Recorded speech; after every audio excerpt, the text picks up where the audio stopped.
It's a new millennium, the year 2000. The Soviet Union is in complete and utter chaos.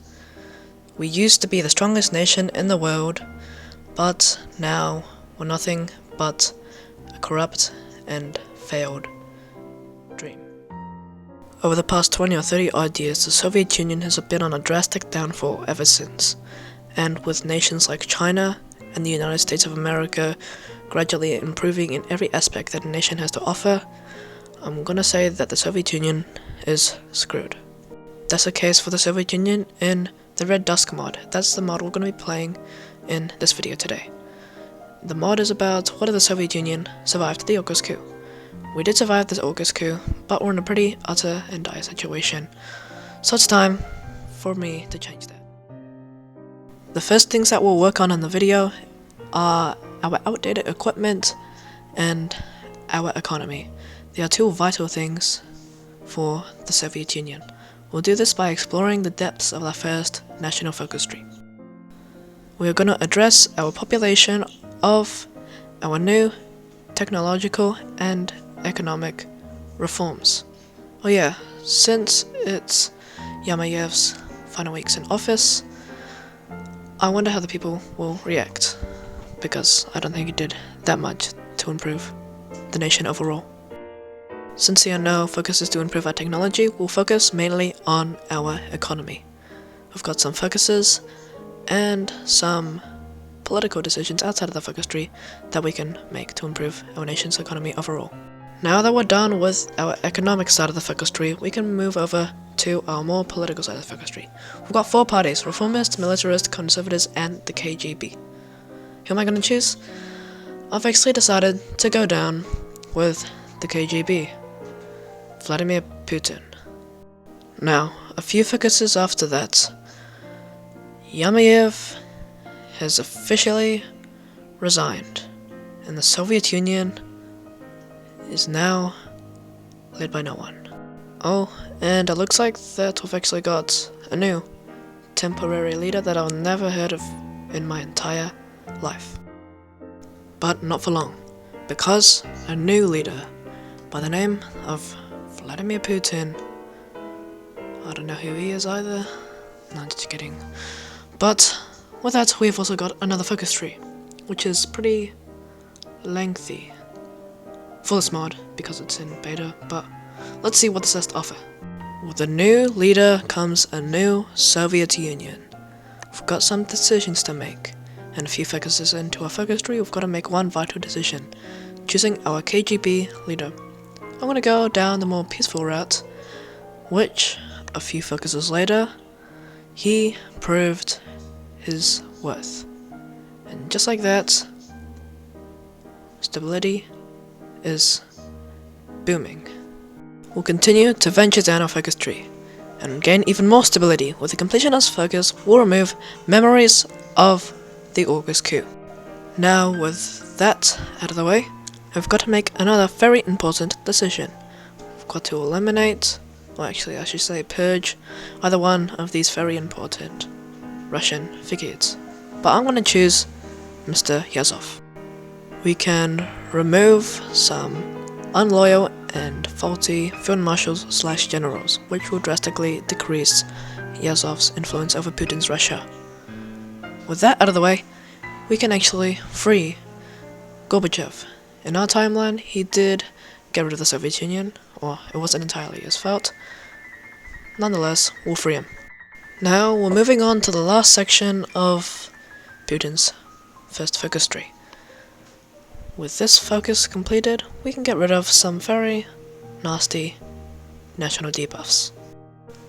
On the left side, these focuses increase the nation's stability, but it also increases other party popularities. Oh yeah, we've got to deal with Afghanistan. What are we gonna do? Fully declare war on... I don't know if I can say this on YouTube. I'm not gonna say it, but let's see how well we can fight this nation.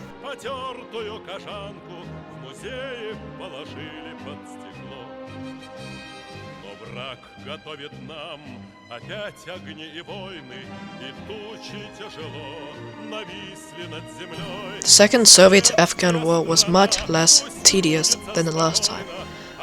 We absolutely steamrolled over the other Afghanistan. Pretty nice. Now we've got to focus on eliminating uprisings across the nation. The main uprisings are located in Lithuania, Ukraine, and the Northern Caucasus. A few focuses and decisions later, we absolutely crushed those puny little uprisings. Now we can move on over to something actually interesting. We can do some expansion of our own, starting with our former nations that we used to own: Latvia, Estonia, Azerbaijan, and Armenia.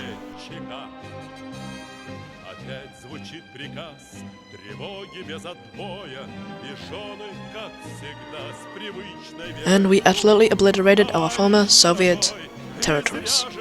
Everything was going in the right direction for Vladimir Putin, but with a simple click of a button, everything went downhill for Putin from this point forward.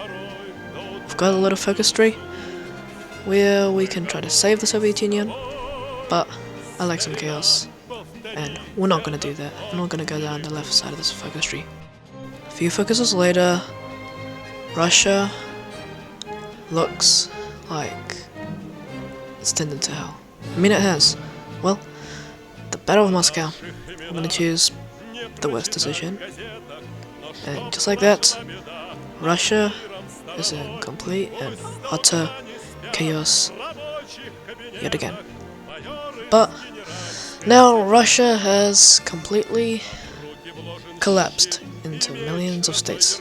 It's got completely balkanized. Now I've decided what nation I'm going to play as in this video. You've probably already known for this entire video that I'm going to be playing as the State of Eurasia due to the thumbnail, but that's besides the point. We're at war with our southern neighbor. So it's time to save Russia.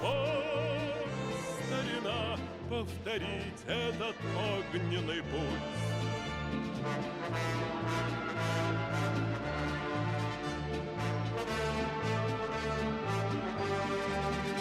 Мы готовы с тобой, старина, повторить этот огненный путь.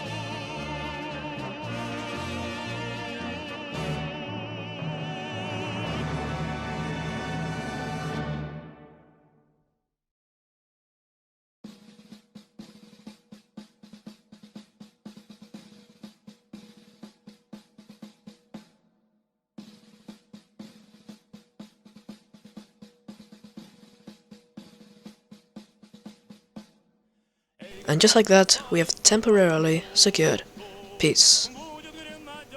Obviously, that peace didn't last for long, because we're going to advance into Moscow. Actually, they came to us. Either way, we're going to absolutely obliterate them.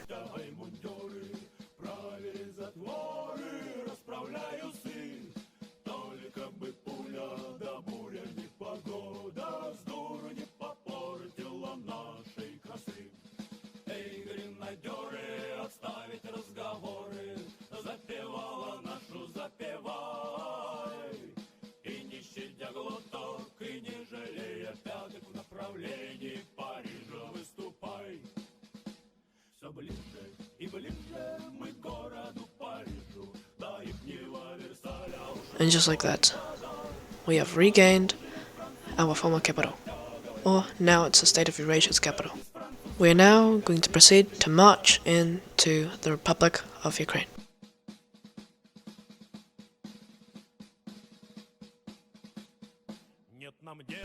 Well, we capitulated Ukraine in record time, but now it's time for the final war for Russian reunification. This war determines if the State of Eurasia is destined to lead all of Russia.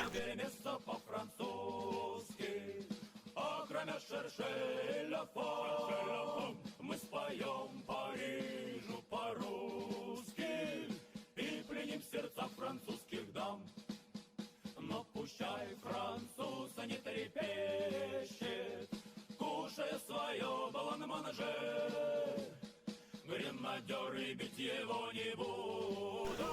With the capitulation of the Soviet emergency government, that makes us the true Russian rulers.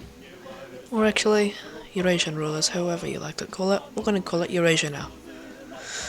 We've got a cool super event, but I don't think there's anything else to do. We can't do anything else. So that's why I'm going to have to use console commands to declare war on the People's Republic of China, Mongolia, and the entirety of the Korean Peninsula. Because the mod doesn't allow us to justify war goals anymore, which is quite disappointing.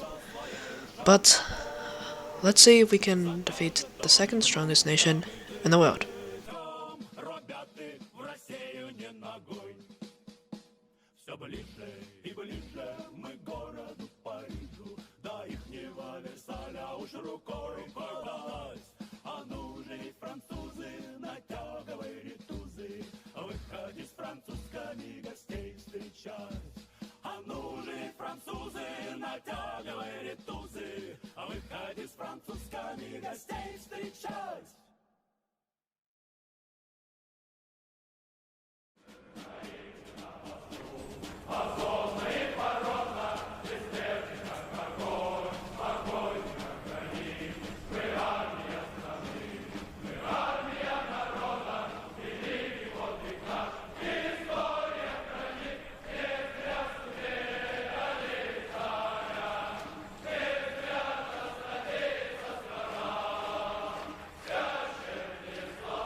And finally, after months of cold and harsh war, we have defeated the People's Republic of China, Mongolia, and North and South Korea.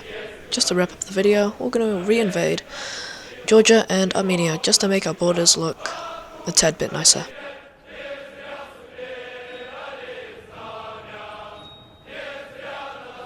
And the actual final war of the video has been a major success. We have been on a wild ride in this video. From having four leaders, not including the one in between, Yamanev and the other guy, to lead our nation, and we've also changed ideologies completely, going from Putin's communism to Eurasianism. I think that's a word. Yeah. Anyways, I hope you guys enjoyed this video, and